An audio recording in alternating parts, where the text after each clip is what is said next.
el asambleísta César Ron.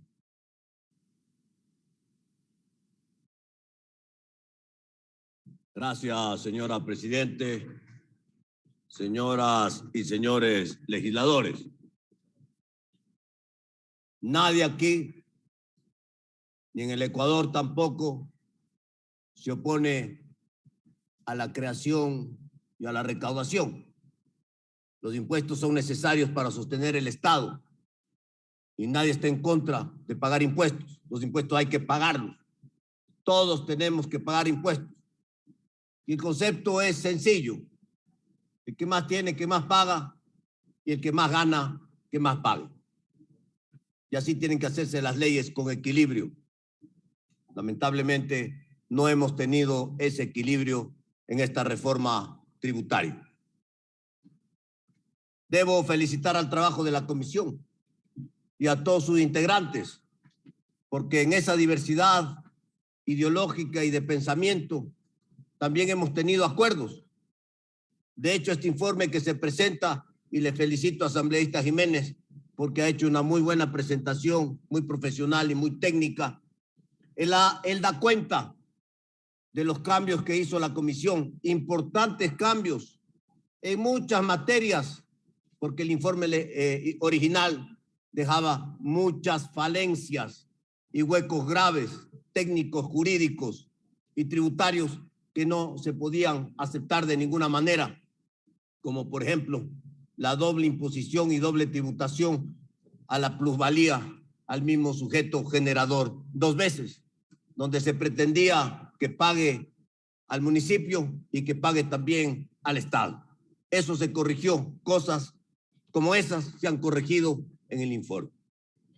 No sé yo cómo lo van a presentar a votación, si por partes, si por cuerpos, donde puede haber ciertos acuerdos, o si lo van a plantear en bloque.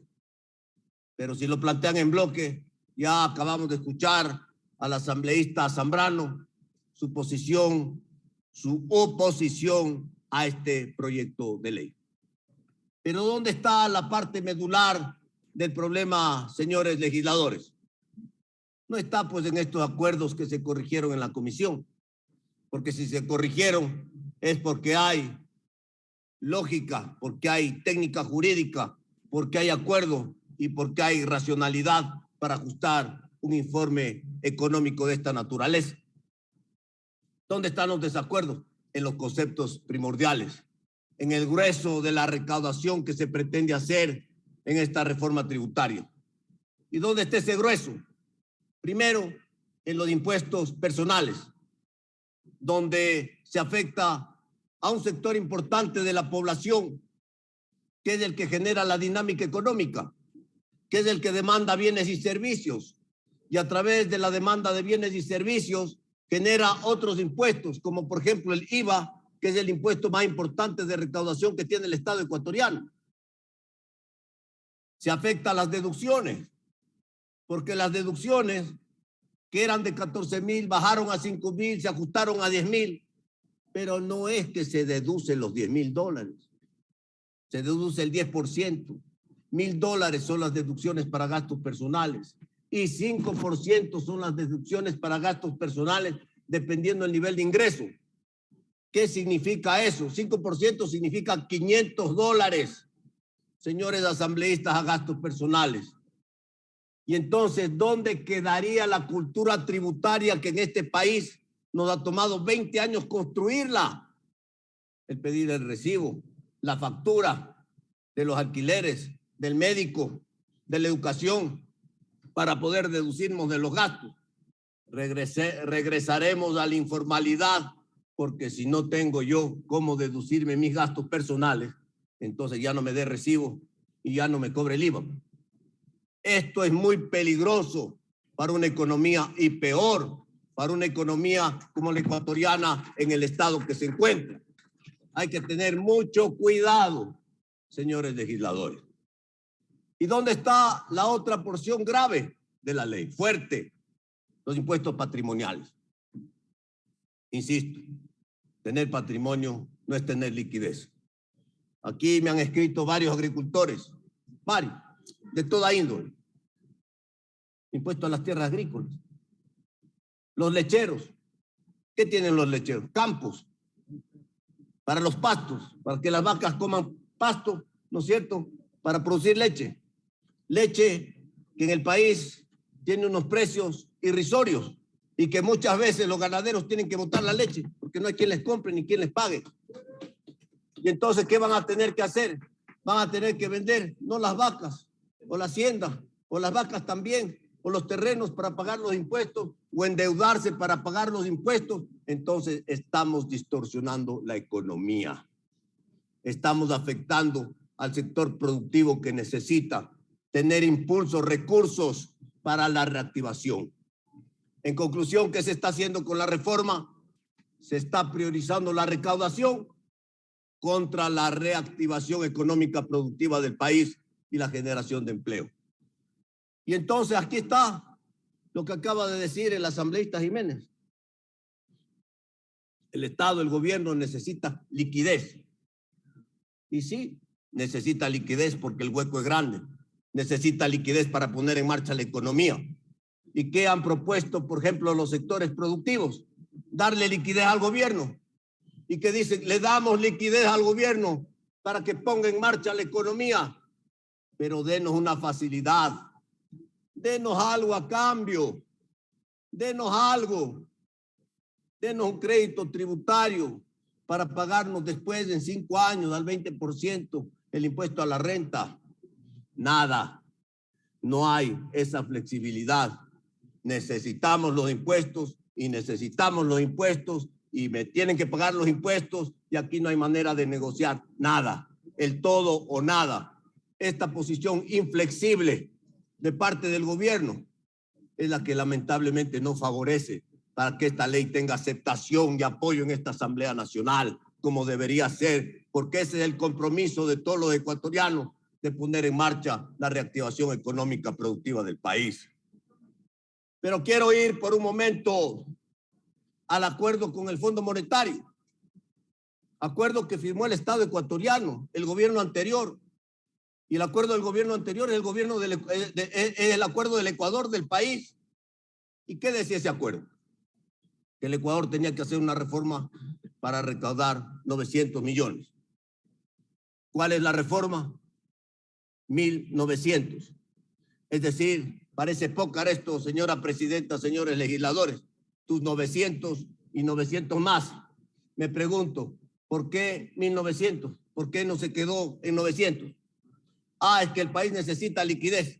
Está bien, se la quieren dar los empresarios, los productores, a cambio de algo, de una flexibilidad, de una facilitación. No hay. Pero nos olvidamos pues que en el camino el precio del petróleo subió de $30 a 84 y que hay unos ingresos importantísimos que están ayudando a cubrir el déficit fiscal. Entonces tenemos que ser equilibrados y coherentes. Pero ¿qué más fue el compromiso del fondo?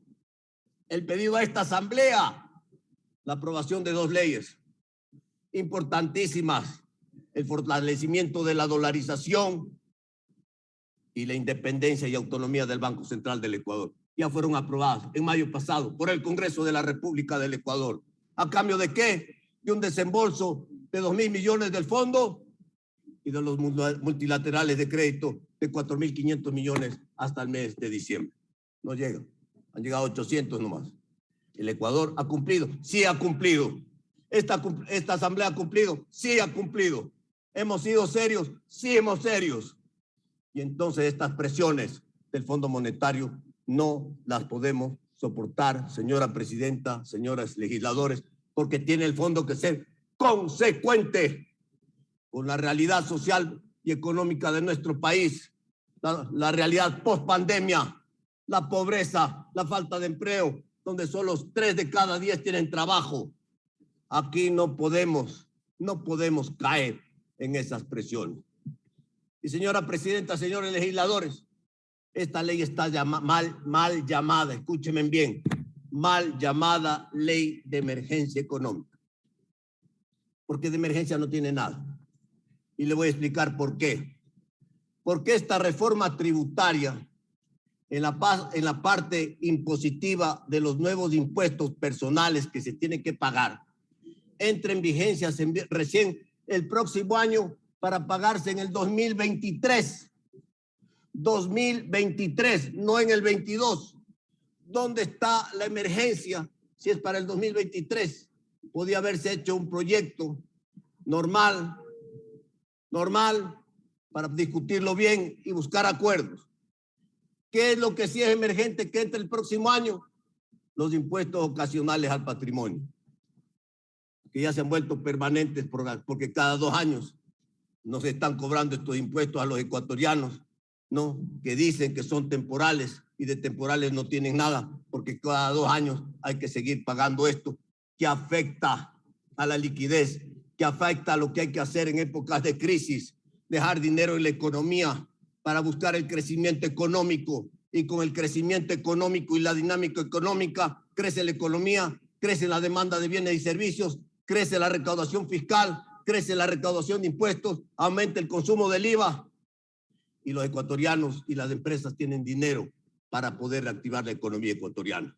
El momento que se retira dinero de la economía, se seca la economía, no se produce la dinámica económica, porque del lado del Estado no ingresan esos recursos a la economía. Tiene un minuto, señora para la asambleísta. reactivación económica productiva del país. Voy a concluir, señora Presidente, señores legisladores, indicando que hay un error de lo que se aprobó de esta comisión. Se aprobó una reforma al artículo 53, hoy 54, numeral 21, que tiene que ver con la importación de materiales e insumos, materias primas de insumos para la producción de pañales, toallas, etc. Ahí se comieron la palabra local y debe ser recogido y corregido. Importación y adquisición local de materias primas e insumos para la producción. Señora Presidente, señores legisladores, los extremos y los radicales no hacen bien al país. No son buenos para el país. Hay que buscar los intermedios, hay que buscar los acuerdos para hacer una reforma que sea razonable, buena, que beneficie al Estado y que beneficie a los ecuatorianos. Que haga el objetivo de tener recaudaciones e ingresos, pero que no ajuste y que no apriete más a una economía que viene en recesión desde hace muchos años y que todos los ecuatorianos lo único que queremos es que el país se ponga en marcha, que vuelva a haber trabajo, que vuelva a haber producción y que salgamos adelante. Señora Presidenta, señores y señores legisladores.